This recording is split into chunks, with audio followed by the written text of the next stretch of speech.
बिस्मिल्लाहिर्रहमानिर्रहीम। अस्सलाम वालेकुम वरहमतुल्लाहि वबरकातुहू। मेरा नाम डॉक्टर शाहिद अली मिन्हास है। I am specialist family physician और मैं लाहौर में काम कर रहा हूँ। और आज हम बात करने जा रहे हैं जिसम में मौजूद चिकनाइयाँ यानी कोलेस्ट्रॉल के बारे में। ये कोलेस्ट्रॉल अगर एक मुनासिब मकदार में जिसम में मौजूद हो तो ये बहुत फ़ायदेमंद चीज़ है, क्योंकि ये हमारे मुख्तलिफ हार्मोन जैसे कि टेस्टोस्टेरोन, एस्ट्रोजन और हमारे सेल मेम्ब्रेन के स्ट्रक्चर के लिए बहुत ज़रूरी है। लेकिन अगर इसकी मकदार जिसम में बहुत ज़्यादा हो जाए तो ये नुकसानदेह हो जाता है। तो हम बात करेंगे ये चिकनाइयाँ जिसम में आती कहाँ से हैं। जो हम खाना खाते हैं वो जब हमारे अंतड़ियों से एब्जॉर्ब होता है तो वो वहाँ से खून के ज़रिए जिगर में जाता है, और जिगर उस ग़िज़ाइयत में से बहुत सारी ग़िज़ाइयत को मुख्तलिफ़ किस्म के कोलेस्ट्रॉल में तब्दील कर देता है। और इसमें से कुछ जो है वो फ़ायदेमंद होते हैं जिन्हें हम हेल्दी कोलेस्ट्रॉल या सेहतमंद कोलेस्ट्रॉल कहते हैं, और कुछ इसमें नुकसानदेह कोलेस्ट्रॉल होते हैं कि जो कि हमारे जिस्म को नुकसान पहुँचाते हैं। हेल्दी कोलेस्ट्रॉल में high density lipoprotein HDL levels आ जाते हैं। अगर इसकी मकदार ख़वातीन के अंदर 35 मिलीग्राम पर डेसीलीटर से ज़्यादा या मर्दों के अंदर 40 मिलीग्राम पर डेसीलीटर से ज़्यादा हो तो ये आपके हार्ट की सेहत के लिए अच्छा है।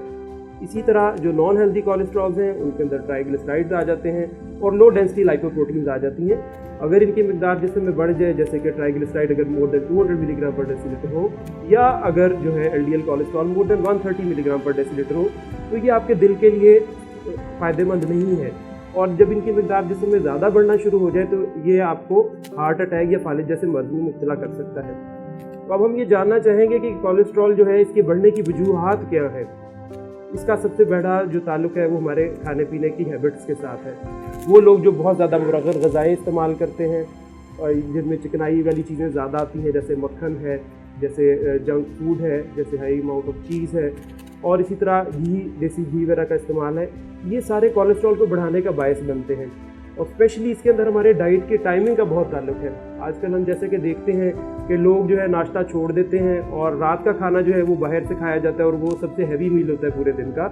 तो ये बहुत रॉन्ग हैबिट है। और खाना खाने के फ़ौरन बाद वो सो जाते हैं, वॉक एंड एक्सरसाइज नहीं हो पाती है, तो उसमें ये आपकी एक्सेस कैलोरीज जो आप रात के टाइम पर लेते हैं वो बर्न नहीं हो पाती है, और ये एक्सेस कैलोरीज जो है ये भी जिगर में जाके कोलेस्ट्रॉल में तब्दील हो जाती हैं, और ये आपके जिस्म में कोलेस्ट्रॉल लेवल को बढ़ाने का एक बायस बन जाता है। तो सबसे पहले वजह जो कि हम इसमें डिस्कस कर रहे हैं वो यही है कि अगर आप खुराक के पैटर्न को चेंज कर लेते हैं तो उसके साथ फिर आपका कोलेस्ट्रॉल बढ़ जाता है। तो इसमें हम उसी ओल्ड सेइंग के ऊपर जाएंगे कि आपको खाने की हैबिट्स जो है उसी तरह रखनी पड़ेंगी। जैसे नाश्ता आप करें तो बादशाहों वाला नाश्ता लाजमी होना चाहिए, दोपहर का खाना वज़ीरों वाला, और रात का खाना फ़कीरों वाला, यानी रात का खाना मिनिमम होना चाहिए, और उसके बाद वॉक थोड़ी सी ज़रूर करें ताकि एक्सेस कोलेस्ट्रॉल जिस्म में ना आए। दूसरी जो बड़ी फैक्टर इसमें आ जाता है वो लैक ऑफ एक्सरसाइज है। हम देखते हैं कि बहुत सारे लोग मुख्तलिफ मसरूफियात की वजह से अपने लिए टाइम नहीं निकाल पाते हैं और वॉक एंड एक्सरसाइज के लिए टाइम नहीं निकलता है, जिसकी वजह से कैलोरीज बर्न नहीं होती हैं, और ये भी कोलेस्ट्रॉल के डिपॉजिट्स होने का एक बड़ा बायस बन जाता है। तीसरी इसमें वजह स्मोकिंग है। स्मोकिंग से हमारे जिस्म में मुख्तलिफ केमिकल्स पैदा होते हैं जो कि हमारी खून की नालियों को डैमेज करते हैं, और उसकी वजह से ये कोलेस्ट्रॉल के जो डिपॉजिट्स हैं उनके अंदर खून की नालियों में बढ़ जाते हैं, और ये आपको हार्ट अटैक या फालिज की वजह बन सकते हैं। तो इसमें स्मोकिंग को छोड़ना बहुत ज़रूरी है। फिर इसमें कुछ लोग जो है उनमें मौरूसी तौर पर हाई कोलेस्ट्रॉल का मसला आता है। इसे फैमिलियल हाइपरलिपिडीमिया हम कहते हैं कि ये इन लोगों में जेनेटिकली जो है वो कोलेस्ट्रॉल ज़्यादा होता है, और ये फैमिलीज़ में रन कर रहा होता है। तो उसमें भी जिन फैमिलीज़ में ये इशू हो उनको रेगुलरली जो है अपना कोलेस्ट्रॉल लेवल ज़रूर चेक कराना चाहिए। इसी तरह कुछ हमारी एंडोक्राइन डिसऑर्डर्स हैं, जैसे कि थायराइड की अगर कोई मसाइल आ जाए, या अगर किसी को शुगर का मसला है, तो इन लोगों में भी एक्सेस जो कार्बोहाइड्रेट जैसे कि शुगर के मरीजों में शुगर लेवल बढ़ जाता है, वो भी जिस्म में जाके जिगर के अंदर कोलेस्ट्रॉल में तब्दील हो जाता है, और ये कोलेस्ट्रॉल फिर आपके जिस्म को नुकसान पहुँचाता है। तो इसमें जेनेटिक रीजन कुछ इसमें आ जाते हैं। और सबसे बड़ी वजह जो है वो मोटापा है। मोटापे का ताल्लुक जो है वो भी कोलेस्ट्रॉल के साथ है कि अगर आपका वज़न ज़्यादा है, BMI आपका 25 से ज़्यादा है, तो आप में टेंडेंसी है कि आपका कोलेस्ट्रॉल ज़्यादा होगा। तो इसलिए ज़रूरी है कि आप अपना वज़न कंट्रोल में रखें और इसको बढ़ने ना दिया जाए। अब पता कैसे चलेगा कि हमारे जिस्म में कोलेस्ट्रॉल ज़्यादा है? किसी शख्स को देखने से ये पता नहीं चलता है। आप जब इसके बारे में टेस्ट कराएंगे, जिसे फास्टिंग लिपिड प्रोफाइल कहते हैं, उससे पता चलता है कि आपके जिस्म में कौन से वाला कोलेस्ट्रॉल ज़्यादा है। और उस टेस्ट के करवाने के बाद जिस किस्म का आपका कोलेस्ट्रॉल बढ़ा हो, उसमें ट्राइग्लिसराइड बढ़े हैं, LDL बढ़े हैं, या टोटल कोलेस्ट्रॉल बढ़ा है, तो उसके हिसाब से मौलिज फिर आपकी दवाई तजवीज़ करते हैं। अगर किसी शख्स के अंदर कोलेस्ट्रॉल बढ़ने का मसला आ जाता है तो ज़रूरी नहीं है कि उसको फ़ौरन से दवाई पर लगा दिया जाए। اس میں پہلے لائف اسٹائل ماڈیفکیشنز کی طرف جاتے ہیں. ہم ان وجوہات پہ اور ان طریقوں پر بات کریں گے جن کے ذریعے سے آپ اپنے کولیسٹرول کو کنٹرول کر سکتے ہیں. اس میں سب سے پہلا جو اسٹیپ آ جاتا ہے وہ لائف اسٹائل ماڈیفکیشن کے اندر واک اینڈ ایکسرسائز کو اڈاپٹ کرنا ہے. ہمیں اپنے لیے روزانہ ٹائم ضرور نکالنا چاہیے کہ تھوڑا سا ٹائم اپنے لیے نکالیں. یہ ورزشیں جو ہے نہ صرف ہمارے کولیسٹرول کو کم کرنے میں مدد دیتی ہیں بلکہ اس کے ذریعے سے ہم ایک ہیلدی بینگ بن سکتے ہیں اور اپنی فزیکل ہیلتھ کو امپروو کر سکتے ہیں. اور جب فزیکلی آپ بہتر ہوں گے تو آپ مینٹلی بھی اسٹرانگ ہوں گے, تو اس میں پھر آپ کی اوور آل ہیلتھ بہتر ہونا شروع ہو جاتی ہے.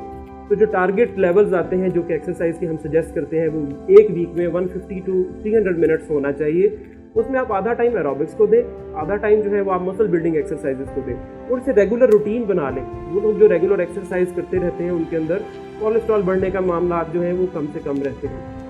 اسی طرح ہمیں اپنے ڈائٹری ہیبٹس کو چینج کرنے کی ضرورت ہے.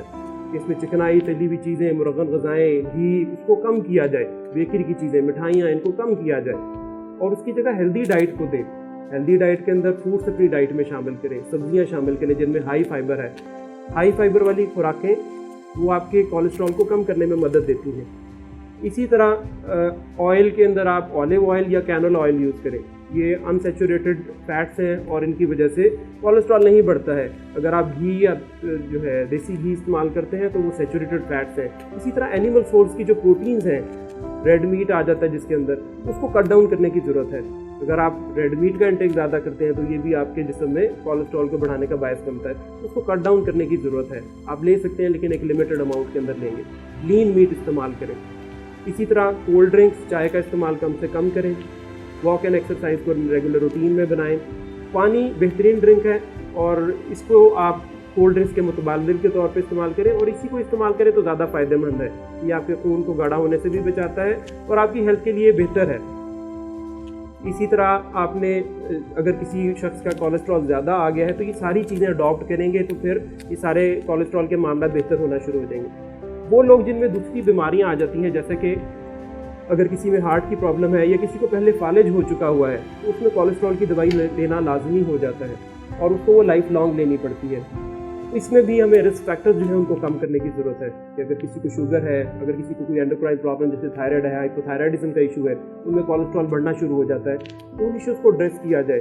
آپ شوگر کی دوائی ریگولر لیں گے, آپ تھائرائڈ کی دوائی ریگولر لیں گے تو آٹومیٹکلی آپ کے کولیسٹرول لیولز کم ہونا شروع ہو جائیں گے. اب کئی لوگ سوال کرتے ہیں کہ ہم تو لین ہیں, ہمارا ویٹ زیادہ نہیں ہے, تو پھر ہمیں کولیسٹرول کیوں آ گیا ہے؟ اس کے اندر ضروری نہیں ہے کہ آپ موٹے ہی ہوں گے تو آپ کے اندر کولیسٹرول زیادہ ہوگا. لین لوگوں کے اندر بھی کولیسٹرول بڑھ جاتا ہے اور یہ پتہ تب چلتا ہے جب آپ اپنے ٹیسٹ کروائیں. اس میں اگر آپ کی ویلیو بڑھی ہوئی ہے تو آپ کو لائف اسٹائل ماڈیفکیشن جیسے کہ ہم نے ڈسکس کیا ہے ان سارے چیزوں پہ جانا پڑے گا کہ آپ نے ایکسرسائز کرنی ہے, اپنی ڈائٹ کو بہتر رکھنا ہے, کولڈ ڈرنکس وغیرہ کو کٹ ڈاؤن کرنا ہے. وہ سارا کر لیں گے تو آپ بغیر دوائی کے اپنا کولیسٹرول مینیج کر پائیں گے. دوسری صورت میں اگر 3 ماہ تک آپ کا جو ہے یہ ساری چیزیں کرنے کے باوجود بھی کولیسٹرول زیادہ ہے تو اس صورت میں پھر آپ کو دوائی لینی پڑے گی. دوائیاں لینے کا مقصد جو ہے وہ آپ کو آگے کمپلیکیشن سے بچانا ہے. اگر جسم میں کولیسٹرول مسلسل زیادہ رہتا ہے تو یہ آپ کو ہارٹ اٹیک یا فالج کے رسک پہ لے جاتا ہے. اور اگر آپ جو ہے دوائیاں لیتے رہیں گے تو آپ کا خون بھی گاڑھا نہیں ہوگا اور یہ کولیسٹرول کے ڈپازٹس آپ کو ہارٹ اٹیک یا فالج نہیں کروا پائیں گے, تو ان کو مسلسل لینا پڑتا ہے. دوسری چیز اس میں ہیلدی لائف سٹائل کو اپنانا سب سے ضروری ہے.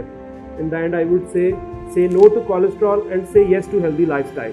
کہ آپ اگر ہیلدی لائف سٹائل اپنا لیتے ہیں تو آپ دوائیوں سے بھی بچ سکتے ہیں, آپ ڈاکٹر کی فیسیں جو لمبی چوڑی آپ کو دینی پڑتی ہیں وہ بھی نہیں دینی پڑیں گی, اور ایک آپ ہیلدی زندگی گزار سکیں گے.